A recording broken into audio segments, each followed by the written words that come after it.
Hi folks, you're with Tacitus today, your pushback channel, and thank you for joining this live stream.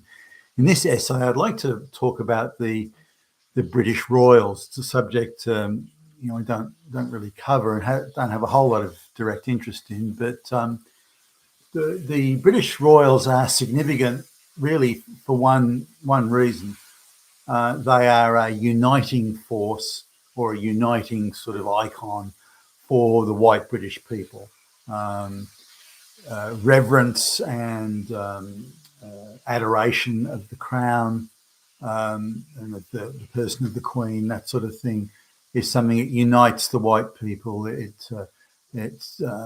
indicates nationalism and support for a Britain that once was. So the globalists just have to get rid of it. Now, the globalists have got a bit of a problem. They want to get rid of it urgently because it's something, again, that as long as it unites the British people and so on, it's going to be an obstacle, therefore, for the globalists. So they've got to get rid of it. But they can't attack the person of the Queen. That just wouldn't work. It would go down like a lead balloon and it would blow back on the globalists. So they got to tiptoe around. They don't have to wait much longer. The Queen's already, 95 years old and in poor health. So they won't have to wait much longer. But they're waiting until once the Queen dies, I think they'll be, before the body's even cold, they'll be moving in hard to try and crush whatever may be left of the monarchy and just turn it into irrelevance and just trash it and make it appear as if it's another useless icon of those evil white fascist Nazis and so on. So that's the direction the globalists will take, and they'll get a fair bit of support. There'll be all sorts of people running around about the royal family's racist and they're Nazis. Oh, you can imagine it. You don't need to have a vivid imagination to see where the globalists will go with this. But just recently, I noticed the Prince William and Kate went on a what would you call it? A goodwill tour, I suppose, of the Caribbean islands, which included Jamaica.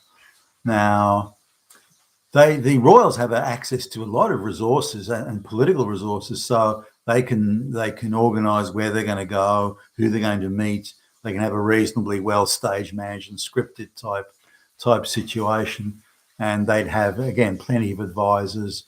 The foreign office in Britain could give them very detailed information. So all their advisors and handlers could be saying, well, don't go there. It's a little bit difficult at the moment. There's a lot of activism, but go over here. Talk to these people, but not those people.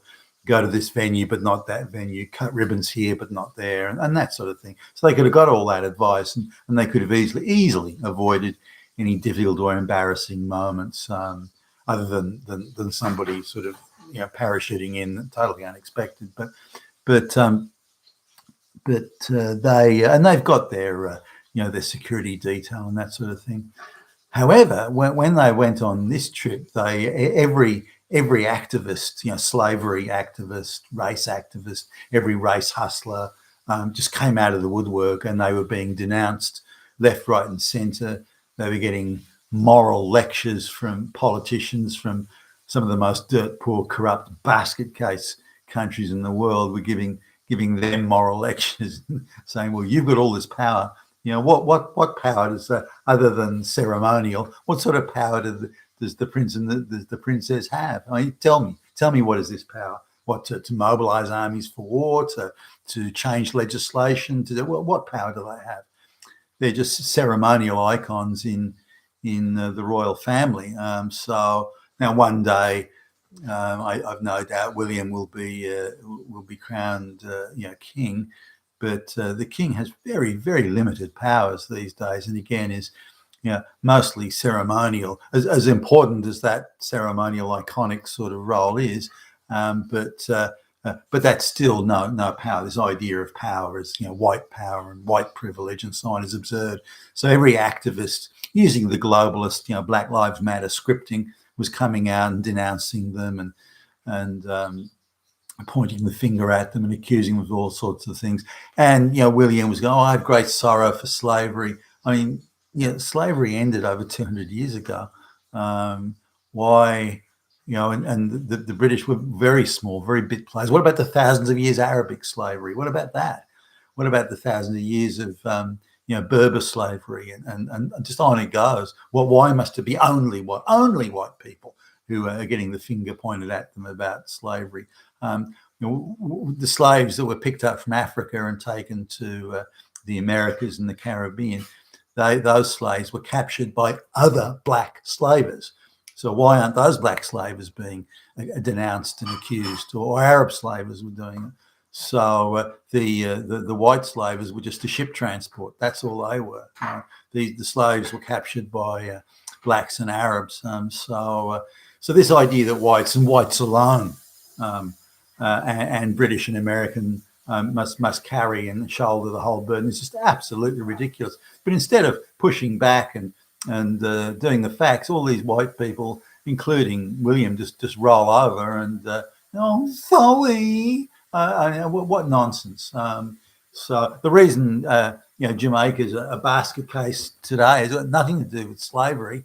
It's because they're corrupt and useless. That's why. They are all across the Caribbean there, and that's why they're poor. If you want an example of what a small island nation can do when they're well organised, well managed, and industrious, look at Singapore. That too was once a British colony, and look how well they're doing. So it can be done, but those folks in the Caribbean, they're just too corrupt and useless to put anything together. All they can do is run around and blame events from 200 plus years ago. And what a joke. But again, William and Kate could have avoided this and their advice. So I think the whole thing was stage managed and a bit of theatre so that, William's credentials as someone who'll humble himself in front of the screaming mob can be established. But I think it was the wrong move. I don't think that should have happened. But it goes to show that if he wasn't just walked into it and to his surprise, he go, holy crap, what's happening here? Why are these people all shouting and screaming at me? If it wasn't that, then that means his handlers, his advisors, and indeed the British government sent him out there for the sole purpose of being humiliated, because they too wanted to get rid of this troublesome monarchy that unites the British people. You've been with Tacitus today at your Pushback channel, and thank you for listening.